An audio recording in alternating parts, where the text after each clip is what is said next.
mengucap syukur. Biarlah kami menjadi penyembah-penyembah yang benar di hadapan-Mu, yang dengan penuh kasih datang menghadap tahta-Mu, menghadap hadirat-Mu yang Maha Kudus.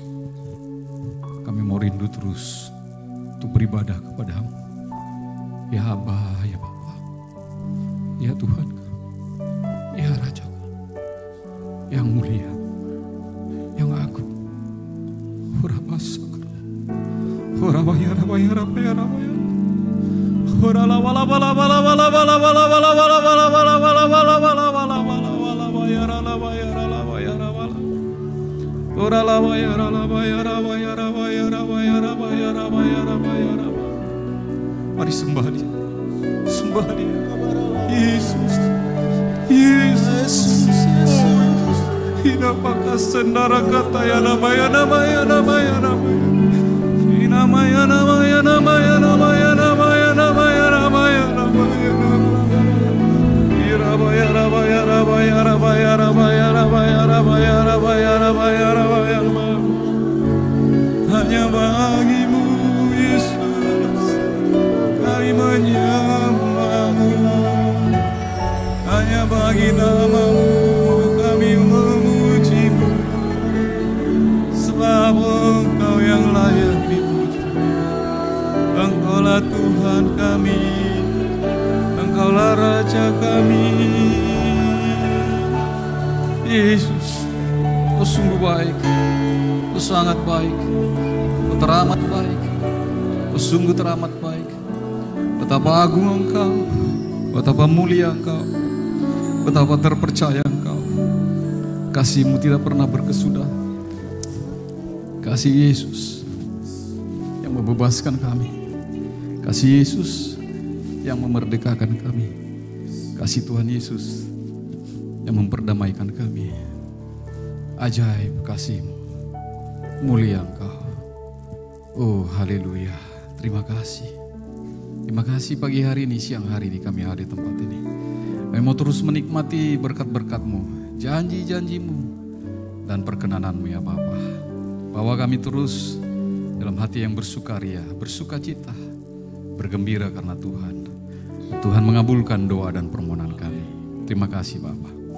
Berkatilah kami semua yang hadir pada siang hari ini. Berkati firman-Mu, berkati setiap kami yang mendengar firman ini. Begitu juga hamba-Mu yang beritakannya. Darah-Mu Yesus, tutup bungkus kami semua. Kuasa nama Yesus menyertai. Pertolongan, perlindungan pasukan malaikat yang kudus menjagai. Roh-Mu Tuhan ada pada kami semua. Roh Kudus berbicaralah kepada kami semua. Di dalam nama Bapa dan Putra dan Roh Kudus. Dalam nama Tuhan Yesus, mari yang percaya sama-sama katakan amin. Silakan duduk Bapak Ibu. Ya, salam Bapak Ibu. Puji Tuhan, hari ini luar biasa. Sampai ke atas, tapi saya agak khawatir di atas itu panas atau hangat ya? Panas ya? Kalau panas perlu AC, tapi kalau hangat itu suka dicari orang. Haleluya. Om Gaho ada di situ. Ya, Bapak Ibu, kita akan merayakan hari ulang tahun kemerdekaan negara kita pada bulan Agustus tanggal 17. Merdeka! Merdeka! Merdeka! Ya, puji Tuhan. Negara kita sudah merdeka tahun 1945. 80 tahun negeri kita merdeka. Wih, umur yang sudah cukup tua ya, 80 tahun. Nah, tapi negara kita masih begini saja. Masih dikuasai oleh segelintir orang. Tambang masih dikuasai oleh segelintir orang. Kelapa sawit segelintir orang. Dan apalagi hukum masih dipermainkan oleh segelintir orang. Dan banyak orang yang belum bisa sejahtera, belum dapat pekerjaan dan segala macam. Dan korupsi masih luar biasa. Artinya ternyata merdeka itu bukan satu tujuan. Tapi merdeka adalah perjalanan menuju satu tingkat yang lebih baik untuk kedewasaan. Kalau kita lihat Cina yang baru merdeka atau lebih dahulu kita, lebih lama kita merdeka daripada Republik Rakyat Cina, tapi mereka secara kemajuan sudah jauh lebih baik. Tapi satu ketika rakyatnya ditanya, apa yang kamu paling benci di dalam hidupmu? Dia jawab begini, yang paling benci adalah negara saya. Waktu saya lihat itu, saya khawatir kita ini juga benci negara kita. Untung gak amin. Kalau amin bahaya. Jangan-jangan kita juga tidak mencintai negeri kita ini. Kita melihat negeri ini penuh dengan kebencian. Sehingga kita meluap, meledak, marah lihat keadaan ini. Tapi Bapak Ibu dan Tuhan, sebagai orang-orang yang sudah diterangi oleh firman Tuhan, oleh cahaya Injil itu, maka kita harus lakukan bagian kita, yaitu berdoa buat negeri kita. Amin. Berdoa buat negeri kita. Adakah kita berdoa setiap hari buat negeri kita? Coba saya mau tanya. Ya, ada beberapa para pendoa pasti. Kita harus berdoa bagi negeri kita. Terutama kita yang dikatakan umat Kristiani. Karena ciri khas daripada orang-orang Kristiani adalah orang-orang yang suka berdoa. Sehingga kita harus berdoa bagi negeri kita supaya negeri kita ini lebih baik. Kalau kita lihat bagaimana orang-orang Kristen dipersekusi, gereja dihancurkan, bahkan ya diganggu ketika ibadah. Itu adalah satu caranya Tuhan buat kita, supaya kita lebih peduli lagi bagi negeri kita. Jangan sampai anak-anak Tuhan menjadi bagian daripada korupsi itu. Jangan sampai anak-anak Tuhan bagian yang merongrong daripada kesejahteraan negeri itu. Sebab firman Tuhan, sebab kemana tempat aku buang kamu atau kamu kubuang, kata firman Tuhan, maka engkau harus berdoa buat kesejahteraan tempat itu. Kita tidak berdoa di pihaknya iblis, tapi kita berdoa dari pihaknya Tuhan untuk bersyafaat bagi negeri kita. Itulah gaya hidup seorang Kristiani, Bapak Ibu saudara Tuhan. Jadi kemerdekaan Kristiani itu bukan kemerdekaan lahiriah, tapi kemerdekaan secara rohani, secara roh. Karena kita ini adalah pengikut-pengikut daripada Kristus yang adalah roh, Bapak Ibu saudara Tuhan. Sehingga kita juga harus mempunyai gaya hidup yang sama dengan dia. Anak-anak Tuhan harus menjadi penyembah-penyembah di dalam roh dan kebenaran dikatakan. Maksudnya menyembah di dalam roh dan kebenaran. Menyembah dengan penuh kasih kepada Allah. Kalau kita mengasihi Tuhan dengan sungguh-sungguh, maka kita bisa mengasihi sesama kita. Sebab itulah hukum yang terutama dan yang utama bagi kita semua. Yaitu mengasihi Tuhan. Jadi kalau kita menjadi umat yang dinamakan umat yang merdeka, maka kita harus mengerjakan pekerjaan umat yang merdeka, yaitu berdoa bagi negeri kita. Tetapi juga kita harus mempunyai ciri yang nyata, yang berbeda dari orang-orang lain, bahwa kita adalah orang-orang yang menyembah Tuhan. Amin Bapak Ibu. Nah, kita bukan lagi orang-orang yang masih ditawan oleh dosa. Tapi saya nggak tahu apakah kita semua ini sudah percaya kepada Yesus. Ada banyak orang yang hadir di dalam ibadah, tapi hatinya tidak kepada Yesus. Tapi saya berdoa, kita semua hatinya kepada Yesus. Karena saya percaya, setiap manusia itu dicintai Tuhan. Diberikan kesempatan oleh Tuhan untuk dia datang, bertumbuh dan berkembang. Sampai dia pada waktunya akan menghasilkan buah. Saya percaya kita yang di sini, kita adalah umat-umat yang sudah merdeka. Katakan kiri kananmu, engkau sudah merdeka.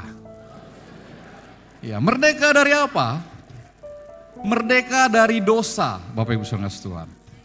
Nah, sehingga kita dikatakan tidak lagi diperhambakan oleh dosa. Tapi kita sudah merdeka dari dosa. Oleh sebab itu gaya hidup kita juga berubah. Tidak lagi seperti gaya hidup pendosa, tapi gaya hidup penyembah, Bapak Ibu saudara Tuhan. Ini terpatri di dalam hati kita, tapi juga terlihat dari cara hidup kita. Anaknya Pak David ini tahun yang lalu masuk tentara. Dia harus masuk 40 hari dulu sebelum dimasuk ke kecabangannya. Dia harus dibiasakan dulu hidup secara militer. Makan secara militer, duduk, berdiri, berjabat tangan, berjalan. Tidak boleh seperti orang sipil, sembarangan dan seseenaknya. Saya minggu yang lalu, bukan 3 hari yang lalu, diajak teman saya ke kantor salah satu instansi pemerintah. Di sana ada 3 brigadir jenderal. Waktu saya dengan kawan saya ini karena dulu tentara juga, tapi dia udah keluar. Jadi ternyata teman satu letting.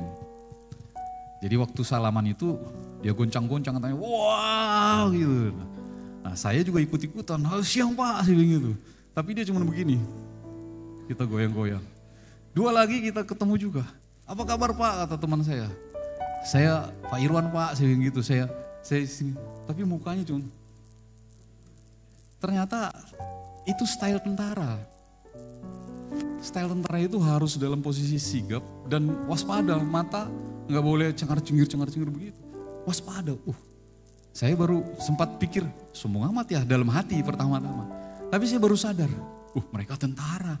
Bukan kayak kita sipil, sembarangan boleh goncang tangan begini. Sama seperti kita Bapak Ibu. Kalau sudah dinamakan anak-anak Tuhan, itu gaya hidupnya, gaya anak Tuhan.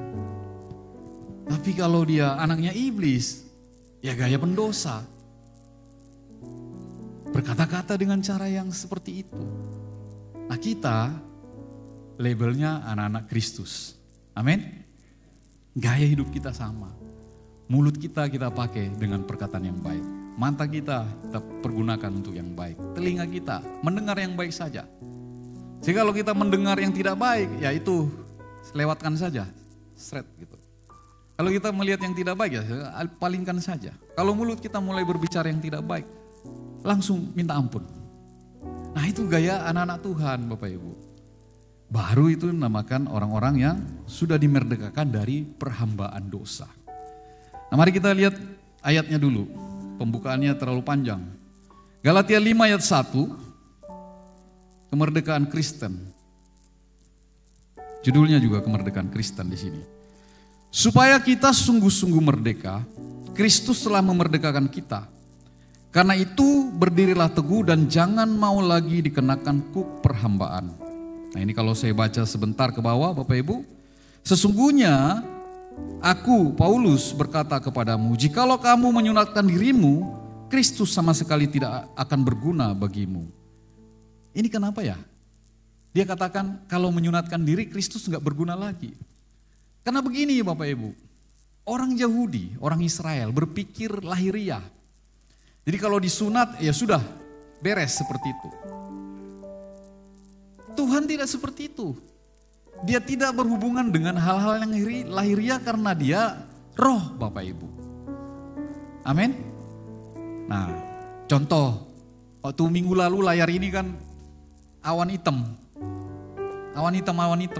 Lalu ketika kita di Kul 3, ya ada kawan kita bilang, kenapa layar jadi awan hitam? Jadi kayak gereja ini kegelapan. No, Bapak Ibu. Hal-hal yang lahiriah, kalau kita orang rohani tidak akan mengganggu kita. Amin. Kita ada iblis di situ dalam bentuk pocong pun nggak akan mengganggu kita. Karena kita tidak berhubungan dengan itu. Kita berhubungan dengan Tuhan. Amin Bapak Ibu. Jadi jangan takut juga sama setan. Kalau sudah mengerti firman Tuhan. Dulu saya waktu SMP, setiap hari Sabtu lari pagi. Kalau ada orang Siantar di sini dari daerah terminal Siantar sampai dengan Taman Bunga itu kira-kira 6-8 kilo. Pagi-pagi jam 4 pagi kita karena jauh. Jadi jam 4 sudah start. Saya selalu bawa korek api karena gak ada lampu, gak ada penerangan. Jalan juga setapak, kiri kanan itu jurang. Nah jadi kalau lewat itu harus lihat lampu begini. tiba-tiba saya menoleh ke depan. Saya mau ke rumah teman saya, mau ngajak dia, mau bangunin dia. Tiba-tiba saya menoleh ke depan. Loh, kok ada yang baju putih, berjubah putih, perempuan datang, mendekat. Saya awalnya begini, lihat, loh kan gak ada masjid di sini. Kenapa orang mau sholat? Masjid dari situ 3 kilometer dari tempat itu. Makin lama makin dekat dia. Ini kok berani-beraninya nih dekat, saya pikir gitu. Tapi makin lama makin dekat. Saya makin keter juga ini. Benar juga dia datang ke sini. Saya langsung seperti kalau pernah nonton film Scooby-Doo. Saya ayunkan tangan saya begini langsung. Shut. Tapi nggak ngomong apa lagi, lari masuk ke rumah. Dari rumah saya berpikir lewat gak ini ya. Tapi walaupun saya nggak pernah ke gereja Bapak Ibu pada waktu itu. Tapi saya tetap berpikir, kok bisa ada kuntilanak lewat di sini ya? Tapi kalau nggak kuntilanak kenapa orang mau sholat bisa lewat sini ya? Lewat depan rumah kita itu. Akhirnya saya keluar pintu lagi. Karena gelap, saya akhirnya tidak bangunin teman saya. Saya pikir saya jalan aja lah ke tanah lapang sendiri. Saya jalan, tiba-tiba saya lihat ada sosok, langsung saya hidupin lampu gini. Ternyata ibu-ibu. Dia bilang, lampumu katanya gitu. Saya maaf namburu. Karena gelap, kita lihat. Bapak Ibu Saudara yang kasih Tuhan, seringkali kita memang berpikir di dalam kegelapan itu. Di dalam kegelapan itu kita berpikir yang aneh-aneh. Kita berpikir ada ini seperti ini, ada aneh, enggak. Anak-anak Tuhan itu hidupnya di dalam kebenaran, hidupnya di dalam terang Tuhan. Kita diasingkan, itu sebabnya dikatakan dikuduskan. Kodos bahasa Ibraninya. Kodos itu dipisahkan dari kegelapan. Jadi segala kegelapan pun pasti sirna. Itu sebabnya kalau saya suka berdoa buat gereja ini, Tuhan, dari keempat penjuru gereja ini, biarlah terang Tuhan bercahaya, menyingkirkan segala kegelapan yang ada di sini. Jadi kalau kita hidup dalam terang, maka kegelapan akan menyingkir. Tidak ada kegelapan yang menyingkirkan terang. Yang ada terang yang menyingkirkan kegelapan. Itulah siapa? Saudara dan saya. Sebab terang Tuhan itu telah bercahaya atasmu. Dan kau menjadi terang bagi banyak orang. Tepuk tangan bagi Tuhan kita. Itulah orang-orang yang sudah dimerdekakan. Amin. Coba lihat dulu kiri kanannya udah merdeka belum? Tapi jangan bilang kiri kanan, bayar utangmu dulu. Jangan sampai lihat kiri kanan, udah merdeka belum, utangmu aja belum kamu bayar. Para pendeta banyak yang gak merdeka Bapak Ibu sama Tuhan. Saya di kamar mandi, saya masuk kamar mandi. Ada kawan saya. Halo Pak, apa kabar? Dia menolak begini. Baik Pak Irwan. Nah saya masuk, sebentar Pak kita ngobrol ya. Tiba-tiba dia udah pergi. Kok nggak ditunggunya? Oh ternyata dia takut saya tagih utangnya. Kalau kita anak-anak terang, ada utang bayar. Coba lihat muka-muka ada utang nggak? Boleh ada utang, boleh. Tapi kalau sudah jatuh tempo, bayar. Gitu. Itu anak-anak terang. Ya karena kita ada di perdagang. Jadi kemarin 2 hari yang, kemarin ya, ada berita dengar dia. Saya telepon. Ini saya udah 3 kali ini gironya ditolak nih. Tolong dibayar ya. Iya Dia panggil saya juga karena saya juga sering dipanggil Koko. Nah, iya tapi orangnya Koko itu loh, desak-desak saya katanya. Oh iya gitu ya, ya udah sekarang sama saya aja, bilang gitu. Nah, saya telepon lagi, itu lagi. Assalamualaikum Pak Haji. Waalaikumsalam. Alhamdulillah Pak. Minggu depan ya. Mana yang lebih enak jawabannya? Lebih enak Pak Haji kan? Si Koko yang saya telepon yang pertama itu kabit ini, KPA. Waktu saya ketemu dia bersaksi sama saya, dia banyak mendapat berkat. Dia melayani di gereja, dia sumbang gereja. Tapi pas ada utangnya, dia nyalain orang saya Bapak Ibu. Kita ini kayak orang yang di kegelapan atau orang yang terang? Kita sudah menjadi anak-anak terang, maka cara kita menjawab pun harus cara yang terang Bapak Ibu. Pak Haji gak kenal Kristus. Saya telepon, Assalamualaikum. Dia bilang, Waalaikumsalam. Pak Irwan, Alhamdulillah minggu depan sudah keluar uangnya. Jadi minggu depan saya dapat duit nih. Enak kan jawabannya? Utang iya, tapi dibayar. Tapi artinya juga jangan bikin susah orang yang ngutangin. Sudah jawabannya nyalain lagi Bapak Ibu. Anak Tuhan lagi, bersaksi lagi tentang Kristus. Wah ini bahaya banget.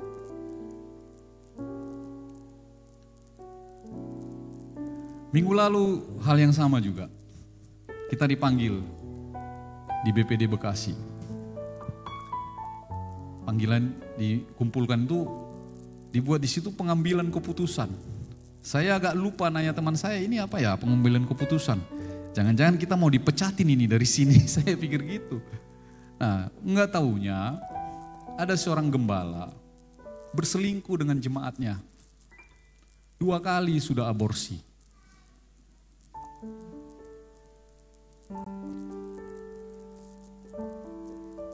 Memalukan ya? Kita satu-satu ditanya, apa pendapat kita? Tiba giliran saya, Pak Irwan, pendapatnya apa?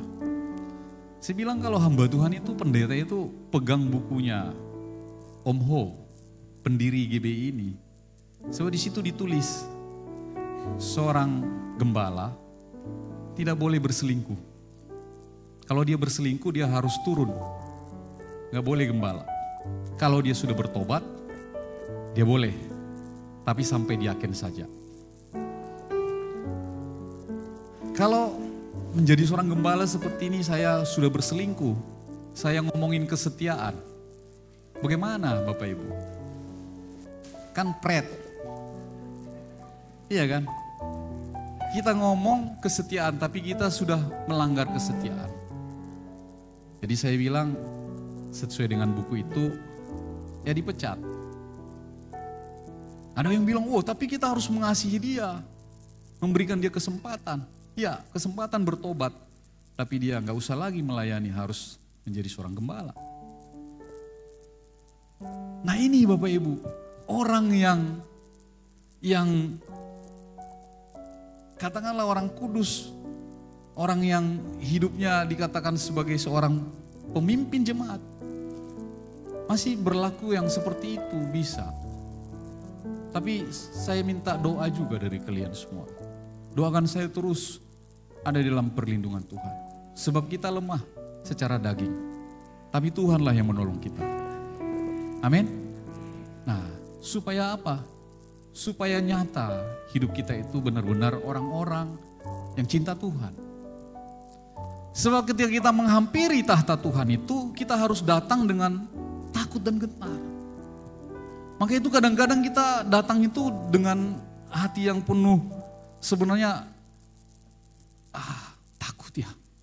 Sehingga kita sampai menangis itu sebenarnya Bapak Ibu saudara Tuhan, karena kita sebenarnya saya boleh enggak Tuhan untuk berbicara kepadamu gitu.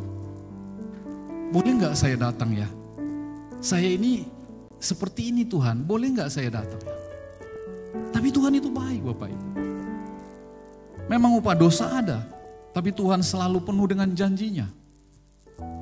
Maka firman-Nya berkata, kalau kita datang, merendahkan diri dan berdoa, mencari wajah Tuhan, maka dia akan mengabulkan doa dan permohonan kita. Itulah baiknya Tuhan itu. Kalau saya mungkin orang udah salah sama saya, dia datang lagi. Mungkin saya marahin Bapak. Tapi Tuhan bilang, aku mengabulkan doa mereka. Amin Bapak Ibu. Tapi jangan berbuat dosa lagi. Nah, sebab itu engkau sudah dimerdekakan, sudah dihapus dosamu, jangan berbuat dosa lagi. Apalagi kalau kita hamba Tuhan. Gaya hidup kita harus berbeda. Setiap hari kita harus ada dalam penyembahan kepada Tuhan. Setiap hari kita harus membaca firman Tuhan. Dari tiap pagi Senin sampai dengan Sabtu kita ada jam 5, 2 pagi, habis itu pakai waktu untuk Tuhan. Bermeditasi di sana, berbincang-bincang dengan hatimu dengan hatinya Tuhan. Berbicara, nanya, gimana ya Tuhan, apa Tuhan, bagaimana Tuhan, tolong Tuhan. Bicarain semua dengan dia. Supaya makin lama makin peka engkau ketika engkau mengambil satu keputusan. Nah seperti bulan yang lalu, duduk di kumpulan pencemooh, ya kan? Berdiri dengan orang pendosa dikatakan. Nah ketika engkau berduduk, engkau memikirkannya, dan engkau berdiri memutuskannya, maka ketika engkau memutuskannya itu, maka hatimu berbicara lebih kuat daripada orang dalam itu. Keinginan mata, kenikmatan dunia, itu semua orang dalam. Makanya Hawa jatuh ke dalam dosa. Ini Bapak Ibu Saudara Tuhan yang membawa kita kepada perjalanan kedewasaan itu, kepada kedewasaan. Wajar ketika seseorang menjadi orang yang dipilih melayani pekerjaan Tuhan, ada salah-salahnya. Ada ya nggak bisa langsung sempurna. Tapi kita berjalan terus. Amin. Tadi pagi saya ketemu dengan jemaat kita di bawah. Pak, melayani ya, saya bilang gitu. Bapaknya langsung bilang, saya Pak Gem. Iya, doa dulu aja.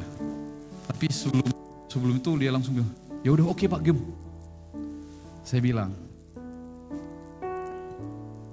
belajar itu banyak kesalahan. Belajar bukan berarti langsung benar. Tapi kalau kamu mau belajar, maka engkau akan dibawa Tuhan. Dan satu saat engkau akan berkata, seperti saya ngomong sama kawan, untung saya jadi gembala. Kalau saya tidak jadi gembala, saya nggak tahu. Tapi sebenarnya Tuhan mengasihi saya. Ketika saya jadi gembala, saya jadi banyak paham. Jiwa orang, karakter orang, keinginan orang, dan masalah orang, Bapak Ibu Saudara. Wah, saya diperkaya dengan itu. Jadi kalau Bapak Ibu lapor sama saya masalah Bapak Ibu, enggak hanya Bapak Ibu yang sebenarnya minta didoain, saya pun minta doa sama Tuhan. Tuhan, apa jawabannya? Nah, sehingga saya tahu, jawabannya begini ya. Kok aneh ya? Kok enggak sesuai dengan jalan pikiran saya ya? Itu Tuhan Bapak Ibu. Jadi Tuhan itu tidak terselami pikirannya. Amin. Jadi kalau kamu datang kepada Tuhan, jangan berpikir seperti yang maumu. Datang kepada Tuhan. Pokoknya gini ya Tuhan, kalau enggak gini saya enggak datang ke gereja Tuhan. Saya enggak mau lagi ibadah-ibadahan, saya enggak mau lagi kul-kulan. Kamu ukur kemahakuasaan itu dengan otak yang sebesar bakpao. Gak sebanding Bapak Ibu. Ini sebesar bakpao ini otak ini. Gak sebanding. Itu sebabnya kalau kita datang menghadap Tuhan, kita harus tahu dia Raja. Dia Tuhan yang hidup. Sebagai Raja, maka dia penyedia semuanya. Dia Maha Ada. Dia Maha Kuasa. Sebagai Tuhan, maka dia yang layak menerima pujian dan hormat itu. Sehingga kita hanya harus datang kepada dia dengan pujian dan hormat dan syukur. Ini Bapak Ibu harus paham. Kalau benar engkau beribadah kepada Tuhan, jangan pernah menjengkal pikiran Tuhan sebesar bakpao kita ini. Cara-cara Tuhan itu ajaib dan tidak bisa diselami. Kadang-kadang kita nggak bisa mengerti. Nggak bisa mengerti. Kami punya anak saya, Frans itu berkebutuhan khusus. Sekarang saya ngerti. Oh iya, kemarin itu dimasukin ke asrama itu ternyata supaya kita bisa, adiknya kita bisa leluasa dulu, lolos perguruan tinggi, balik lagi, Frans lagi sama kita lagi sekarang. Sekarang kita, ini dia terus, setiap hari, Bu Rita itu sibuk dari pagi sekarang, pas dia pensiun, Frans tuh kita tarik, saya bilang, kita tarik aja Frans. Nah sekarang dia berkembang, IQ-nya memang masih seperti kelas 6 SD. Kemarin minggu lalu kita tes IQ-nya. Tapi lama-lama tambah. Cara Tuhan itu ajaib loh. Jadi jangan pernah kita berpikir, oh cara Tuhan seperti saya. Enggak, kau kan hanyut di dalam pengertianmu sendiri. Dan engkau bisa salah jalan. Slide yang kedua, ada orang yang masih diperhamba oleh dosa tetapi tidak menyadarinya. Yohanes 8 ayat 33 ayat dan 34. Ada orang yang masih diperhamba dosa tapi tidak menyadarinya. Nah, Bapak Ibu bertanya sendiri dalam hati, saya masih diperhamba dosa enggak? Tanpa sadar, turun.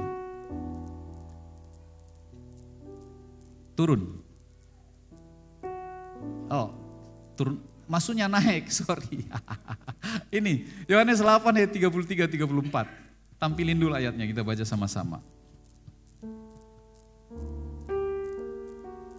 Enak juga ya kalau khotbah diiringi musik ya. Jadi khotbah itu jadi, kalau ada yang ngantuk jadi nggak ngantuk ya. Beneran nggak? Tapi dari sini kelihatan loh ngantuk. Kita baca ayat 33. Jawab mereka, kami adalah keturunan Abraham dan tidak pernah menjadi hamba siapapun. Bagaimana engkau dapat berkata kamu akan merdeka? Nah ini secara lahiriah mereka orang bebas karena anak Abraham. Nah tapi coba lihat ayatnya sebelumnya, 34. Kata Yesus kepada mereka, aku berkata kepadamu sesungguhnya setiap orang yang berbuat dosa adalah hamba dosa. Nah, jadi kita harus berani nggak ngomong hamba Tuhan. Kalau kita masih ada dalam dosa, nggak usah ngomong hamba Tuhan. Apalagi pendeta yang tadi saya bilang, 3 tahun ada dalam perselingkuhan, 2 kali aborsi. Saya hanya pikir gimana ya dia memberkati jemaatnya. Dalam hati saya begitu Bapak Ibu. Gimana menumpangkan tangan dengan seperti itu. Aborsi itu pembunuhan loh. Dan itu bisa dituntut Bapak Ibu. Ada orang yang susah dapat anak, ini dibuangnya. Bagaimana tangannya itu memberkati jemaatnya.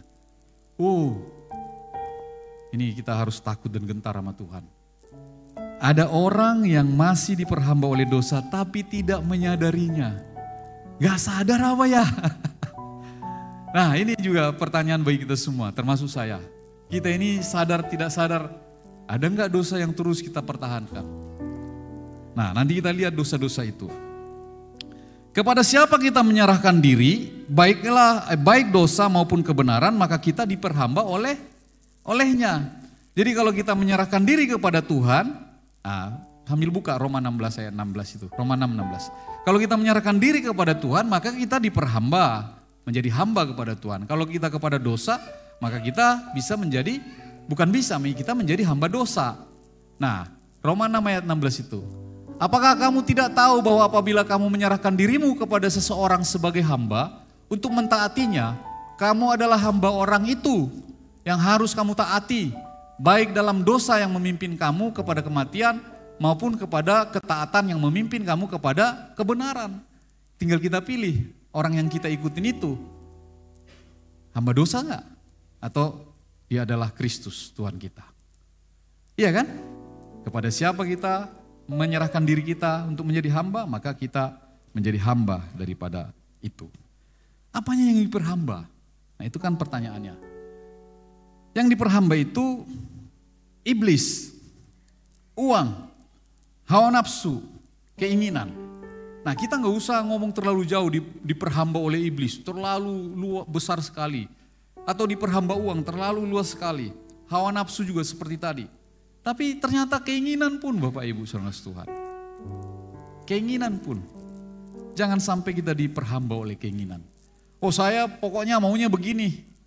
Saya pokoknya maunya begini. Ya kalau nggak begini saya nggak mau. Nah itu keinginan. Kalau kita hiduplah di dalam kasih. Ada banyak orang tidak mengerti bagian kasih itu. Kasih itu adalah memberi ruang kepada orang lain. Ruang apa? Ruang untuk bicara, ruang untuk segala macam. Itu kasih Bapak Ibu. Nah itu kasih, memberi ruang. Saya bilang Om Doni, Bang, belum Om. Bang Doni, saya mau duduk di situ. Pokoknya kosongkan, saya nanti di situ. Bang Doni bilang begini, gak bisa Pak Gem, saya kan gede badannya, misalnya ya Bang. Misalnya, saya kursi yang lain gak cocok, yang ini. Enggak, saya mau di situ. Kalau Om gak pindah dari situ, saya ini. Jadi Om lagi. Keinginan-keinginan kecil juga bisa memperhamba kita Bapak Ibu. Coba cek dalam hidup kita. Ada keinginan-keinginan enggak yang membuat kita terbelenggu, tidak merdeka. Selanjutnya, orang yang masih dijajah halal ini tersebut tidak akan bisa hidup dengan sukacita. Karena Bang Doni enggak mau pindah, saya akhirnya kesel sama dia. Waktu Bang Doni mimpin pujian di sini, ku menang, sih menang, itu kursi saya. Betul atau betul? Bisa terjadi enggak? Enggak taunya saya sama Bang Doni satu kul lagi. Yang bawa firman Bang Doni lagi. Aduh, si Bang Doni itu menyebalkan, bawa firman lagi. Ini Bapak Ibu, engkau kehilangan sukacita. Josh Meyer itu ada buku 7 penghilang sukacita. Saya udah baca buku itu. Terlalu luas kalau kita yang menghilangkan sukacita kita karena amarah dan lain-lain. Tapi ternyata yang lebih ringan aja, keinginan. Keinginan yang tidak bisa dipenuhi, itu pun bisa menghilangkan sukacita kita. Saya panggil orang kantor saya. Saya bilang sama dia, kenapa kau nggak mau ngerjain yang saya suruh itu? Begini Pak, Bapak nggak perhatikan saya, katanya. Apa itu? Bapak kan sudah saya bilang begini, supaya saya jelas, saya di sini atau di mana, katanya gitu. Oh, saya tanya, kamu karyawan apa ya? Nah, disebut nama PT. Kalau begitu saya mau taruh kamu di sana, mau taruh di sana, selama nama PT itu melekat sama kamu, boleh dong begitu. Tapi saya kalau ke sana harusnya ya ada hitungannya Pak, kalau ke sini ada hitungan. Keinginan, kehilangan sukacita. Saya bilang pantasan 4 bulan ini mukamu itu kalau ngelihat saya itu gak pernah berseri sih begitu. Saya pikir kamu ada masalah sama istrimu, gak taunya masalah sama saya. Baiklah kita bereskan perkara ini. Coba lihat kiri kanan dulu, ada masalah gak dengan mukanya? Haleluya. Saya percaya kita menjadi orang yang merdeka itu lebih enak loh daripada gak merdeka. Di rumah juga gitu, jangan sampai suami istri. Nah itu ada di apa kemarin itu? Di Instagram. Ibu-ibu lagi belanja, disorot kamera. Disorot kamera dia senyum sama yang nyorot. Pas ditunjukin ada suaminya sini.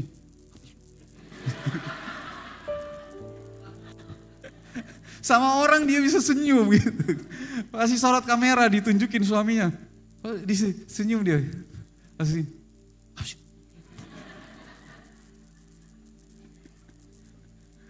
Belum merdeka Bapak Ibu Saudara Tuhan. Tepuk tangan lu buat kita. Haleluya. Nah sekarang kita lihat pelajarannya. Slide berikutnya. Kita tidak dapat membebaskan diri kita sendiri karena harganya itu sangat mahal. Yesus mati di kayu salib bagi kita. Hanya Kristuslah yang dapat membebaskan kita. Dia mati mencucurkan darah demi kita. Inilah kasih karunia Allah. Ayatnya enggak susah baca.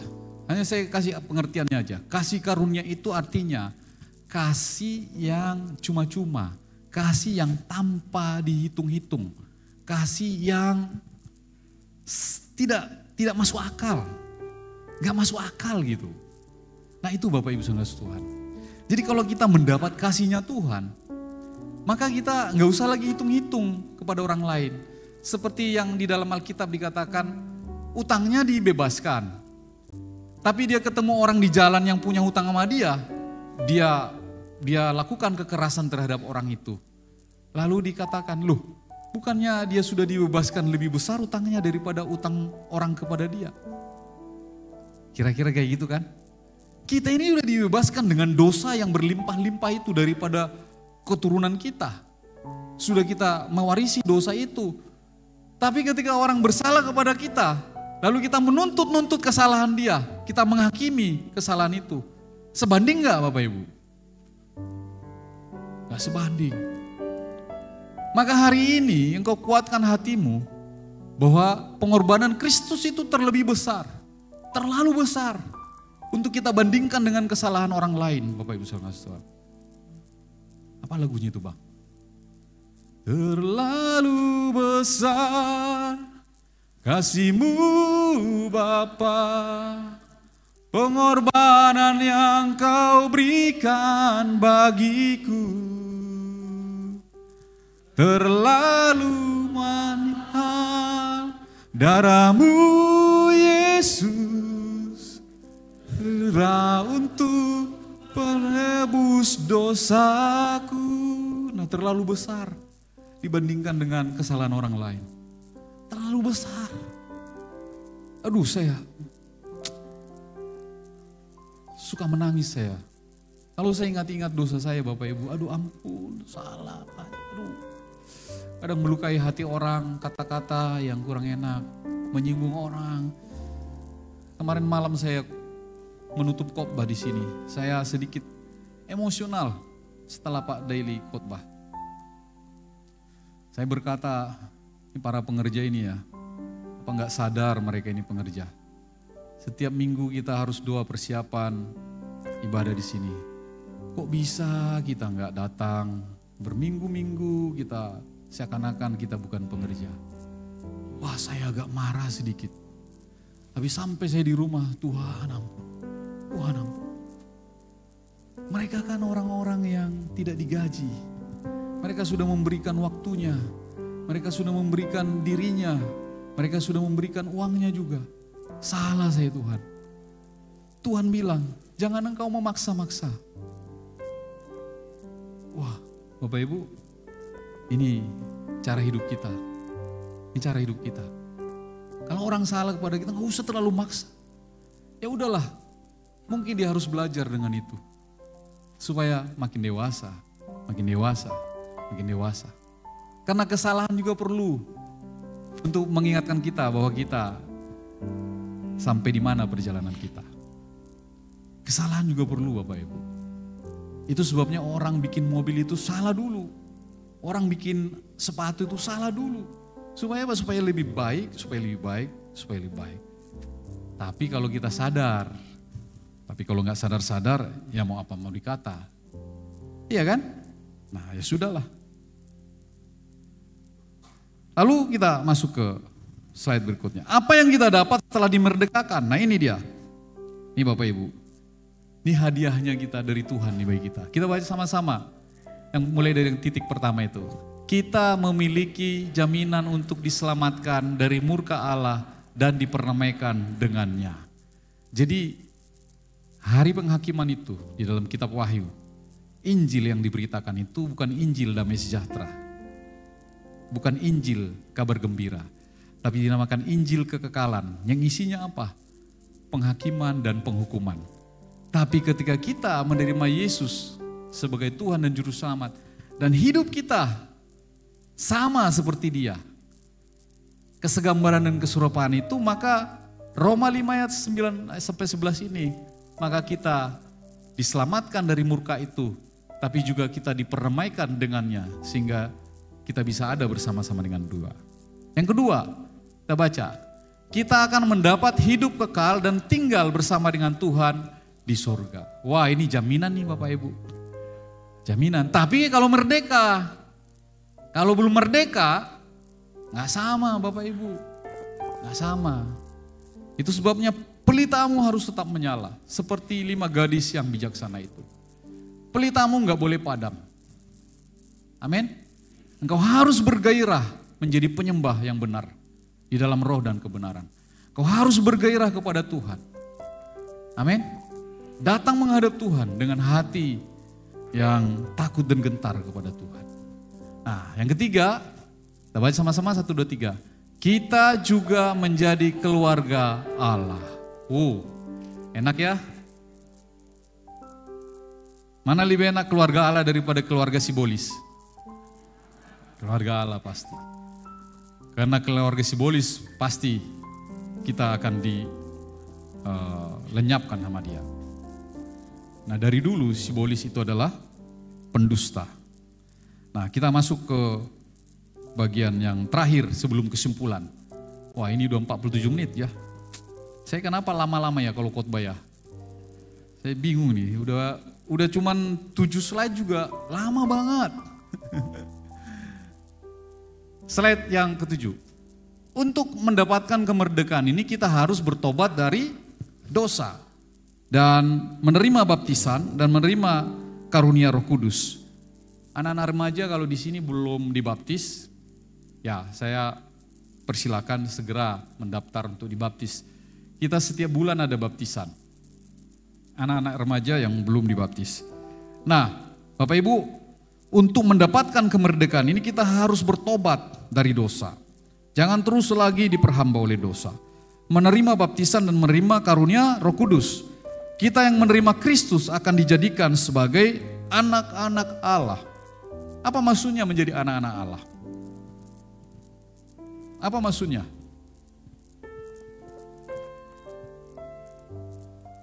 Anak saya kemarin minggu lalu itu anak-anak gadis tuh heboh. Pak Gem, itu motornya Amel Pak Gem. Udah remnya belum katanya. Ini maksudnya apa? Ya digantilah Pak Gem katanya gitu. Karena itu anak saya. Ya udah saya beliin motor. Saya ganti. Bapak Ibu, kalau kita anak-anak Allah, apa yang mau kamu Tuhan perbuat buat kamu? Mintalah, maka kepadamu akan diberi. Amin. Dari sekarang percaya bahwa kamu adalah anak Allah. Minta, maka kepadamu akan diberi. Tapi kan kau harus benar, anak Allah. Tidak terikat dalam dosa. Maaf ya, beberapa waktu lalu ada bilang begini sama saya, Pak Gem, saya udah hirup benar, tapi kok masih susah aja Pak Gem. Saya bilang, datang kepada Tuhan. Kalau kamu sudah kuat, maka engkau bisa mengatasi masalahmu. Amin. Datang kepada Tuhan. Kalau kau sudah kuat, engkau bisa mengatasi masalahmu. Masalahnya kita begini Bapak Ibu, kita kira kita ini udah hidup benar kadang-kadang. Kita kira kita sudah memberi banyak kepada Tuhan. Tapi sebenarnya nol. Saya renung-renungkan, wah kayaknya apa ya buah yang sudah saya hasilkan. Tadi pagi saya ngomong sama Pak Deli. Pak Deli 1 tahun kira-kira berapa ya uang yang saya sumbangkan gereja. Lebih dari 100 juta ya Pak Deli ya setahun ya. Tapi ternyata itu nol Bapak Ibu. Karena Tuhan memberikan saya lebih dari itu. Dulu kita masih pertama, saya belum gembala, beli AC, saya beli AC. Saya hitung-hitung, lumayan juga beli AC ya. Tapi ternyata Tuhan beri saya tiap bulan lebih daripada 1 AC, Bapak Ibu. Gak sebanding ternyata. Harus seperti seorang janda yang tinggal uangnya itu 2 peser 1 duit itu, Bapak Ibu. Itu yang terakhir. Itu yang dipersembahkannya. Itu baru berarti. Itu sebabnya kalau engkau memberi dari takaran yang sebenarnya takaran yang belum dipadatkan, belum tumpah, belum seberapa, Bapak Ibu. Maka lihatlah Rasul Paulus, seluruh hidupnya dipersembahkannya bagi Tuhan. Itulah makanya namanya dimuliakan, ada di dalam kitab suci ini. Dan orang-orang yang dimuliakan di sini yang memberikan seluruh hidupnya. Kalau kita masih memberi hidup kita, ya sedikit-sedikit waktu. Kemarin aja Opung ngundang saya, pesta perkawinan yang kemarin nikah, yang orang bule. Saya nggak bisa datang tuh. Pak Leo telepon saya, Pak Gem, ini udah selesai, tinggal resepsi, datang nggak Pak Gem? Aduh, saya tanya Bu Rita, Mah mau ke sana nggak? Aduh saya udah capek, dia karena pergi ke tempat ini. Dia bilang ya sudah, Pak Leo saya nggak datang. Belum kalau jemaat kita meninggal. Ada jemaat kita meninggal minggu lalu, kita bisa datang nggak? Apa buah yang kita hasilkan kalau kita biarin orang menderita, tidak datang aja, salam aja. Itu sudah penghiburan bagi dia. Bapak Ibu, itu yang kita harus hidupin dalam hidup ini. Jadi kalau kita masih seperti yang tadi saya bilang, saya renung-renung, ternyata saya cuma 0. Saya gembala juga karena tugas saya ditetapkan di sini ya karena tugas saja. Walaupun setiap pagi kita harus urusin, 2 pagi kita harus siapin bahannya. 0 Bapak Ibu, karena saya punya waktu 24 jam dikasih Tuhan. Saya hanya kasih 30 menit pengajaran. Coba renung-renungkan, sudahkah engkau memberi seluruh hidupmu kepada Tuhan? Kalau belum, 0 masih. Maka dari sekarang kita harus mulai sadar, oh iya ya, gak sebanding ya apa yang kita dapat itu. Nah seterusnya, kita yang menerima Kristus akan jadikan sebagai anak-anak Allah dan tidak berhenti sampai percaya, tapi kita harus berakar, kita bertumbuh dan berbuah di dalam Kristus. Nah ini tadi saya bilang nih, apa yang bisa dinikmati orang dari cara hidup kita? Apa yang bisa dinikmati orang? Iya kan? Coba kita tanya diri kita, meditasikan dirimu, tanya hatimu dengan rohnya Tuhan. Apa yang sudah saya kerjakan ya? Apa ya? Kalau belum sepenuh hati Bapak Ibu, masih 0 ternyata. Nah oleh sebab itu mari kita, saya percaya dan saya selalu berdoa supaya kita terus bertumbuh. Oke lah, kita mungkin ada salah-salah, tapi kita harus perbaiki. Amin. Kita harus bertumbuh sampai ke tingkat kedewasaan yang penuh dikatakan oleh firman Tuhan itu. Artinya kalau sudah tingkat kedewasaan yang penuh, kita sudah bisa mengalahkan ordal kita, orang dalam kita ini. Amin.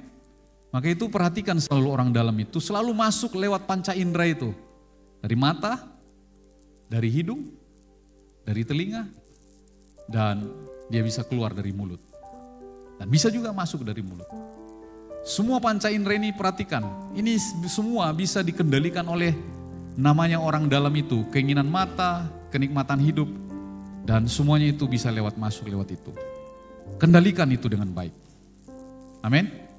Nah, yang terakhir Bapak Ibu, sebelum kita masuk dalam perjamuan kudus. Kesimpulan, setelah dimerdekakan bukan berarti kita bebas menuruti keinginan, tetapi pergunakanlah kemerdekaan itu untuk melayani dalam kasih. Galatia 5 ayat 13. Melayani dalam kasih.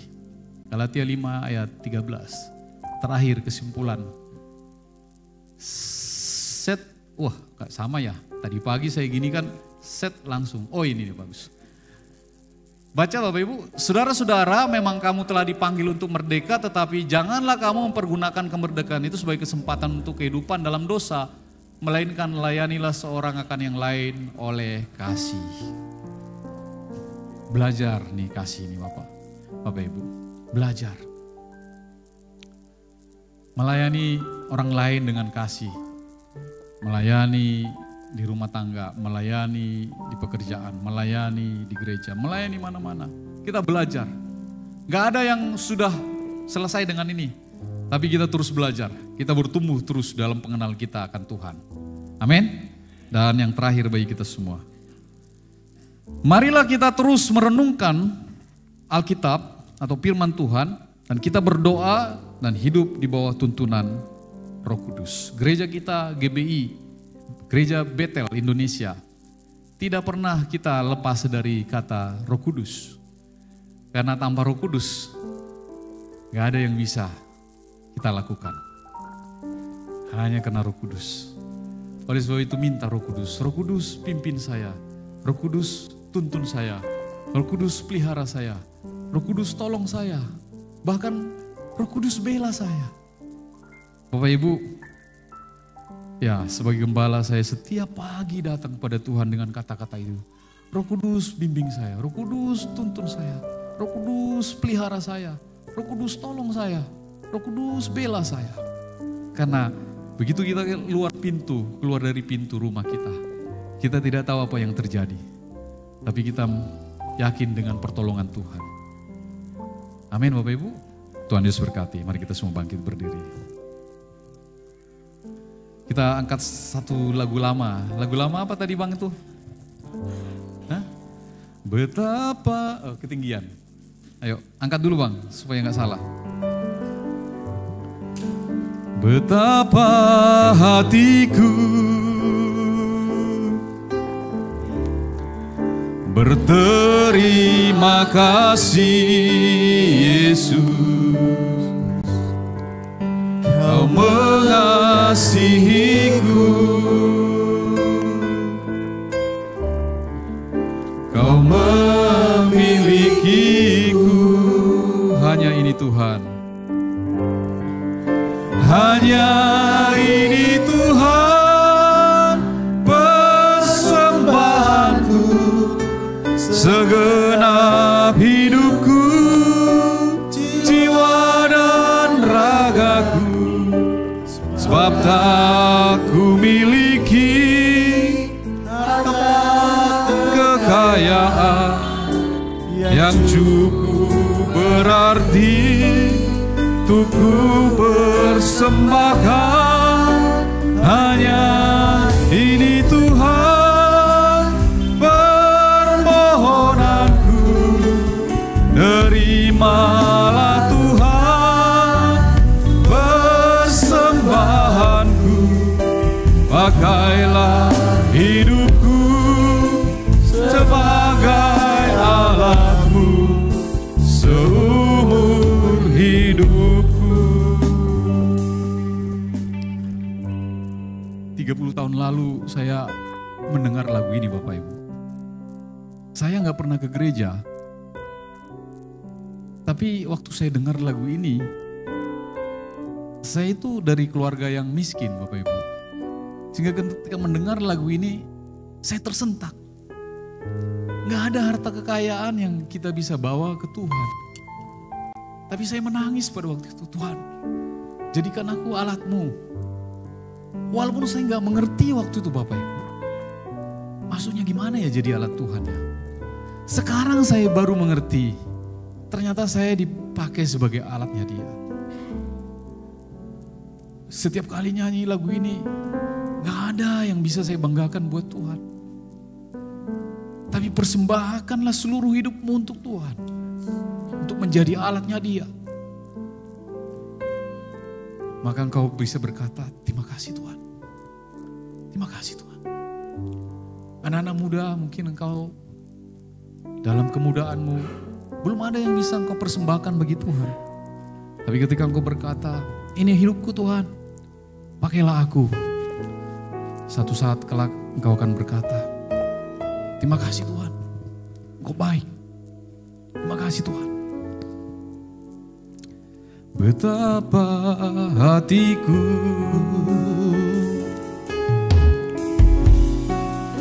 berterima kasih Yesus, Kau mengasihiku, Kau memilikiku. Hanya ini Tuhan,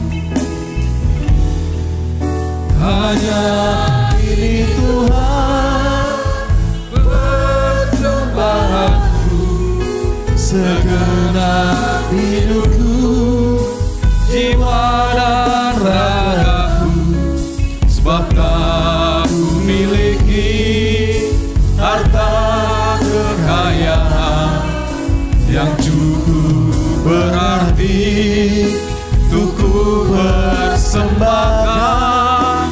Hanya ini Tuhan permohonanku, terimalah Tuhan persembahanku, pakailah hidupku sebagai alat